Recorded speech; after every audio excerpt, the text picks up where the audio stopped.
Next up is our middle school or high school elective teachers.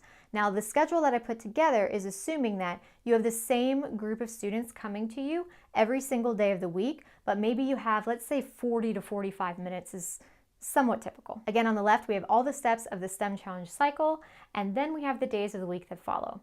On a Monday, I would have the students plan and build, and I would factor in some extra time for cleanup. When the students come in on Tuesday, give them about 5 minutes to finish up anything that might need tweaking from the day prior. Then have them share out and do their record and reflect handouts. They can also complete those for homework if they don't have time to do them all in class. On Wednesday, we would do group and whole class discussion, and we would actually begin our extensions. Thursday, I would spend the entire period on extensions, and then Friday, you can spend the period on more extensions, or you can try doing a second iteration, depending on how complicated the challenge was.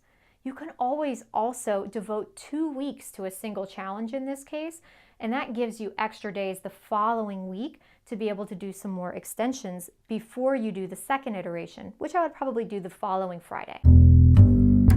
But what if you're an elementary elective teacher? In that case, you're probably seeing a group of students once a week or even less frequently. I created 2 options for this scenario, so let's take a look at the first.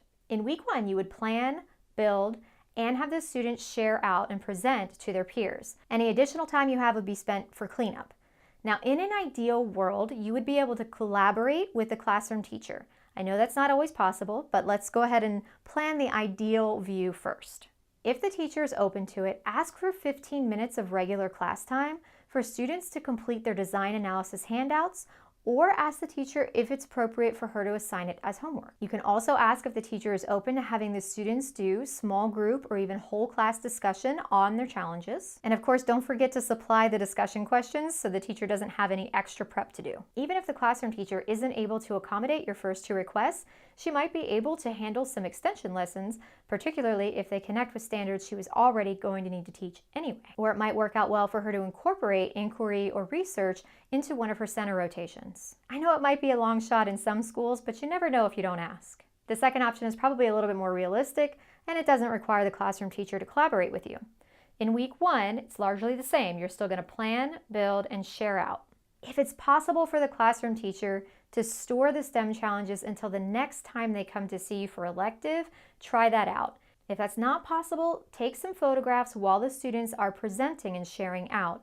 This way you'll have them so the next time you see the students, which could be a week or more later, you can sort of jog their memory by showing them the photos. So week 2, the next time you see this class, you're going to spend 15 minutes reviewing the designs, show them those photographs, or have them bring the designs back from their classroom. And the students will complete their design analysis, and they will also have small group and whole class discussion.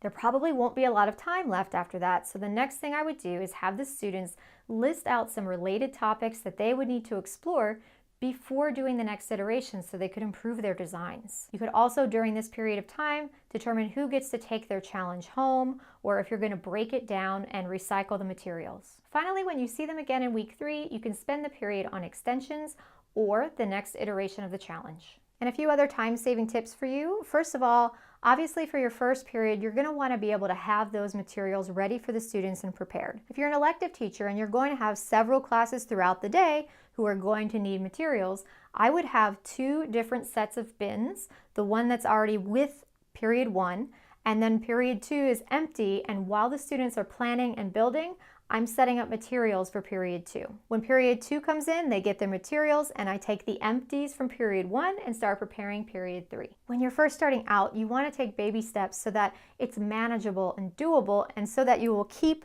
doing science. So for sure, you want to keep your first challenges very simple. My favorite one to start the year with is the card tower. So it's just a stack of 20 index cards and maybe some masking tape. That's up to you. With older students, I don't let them use masking tape. And maybe some scissors. And they're just trying to build the tallest tower possible. This is a very simple challenge. It doesn't require a lot of build time, and it gives you extra minutes to practice procedures with students. Because if you only have a 40-minute period, I know some people only have 35 minutes, you need students to know exactly what to do, and you need them to do it very quickly. You might spend the first week or 2 just practicing procedures to make sure that at some point you'll be able to get to those more complicated STEM challenges that require more building time.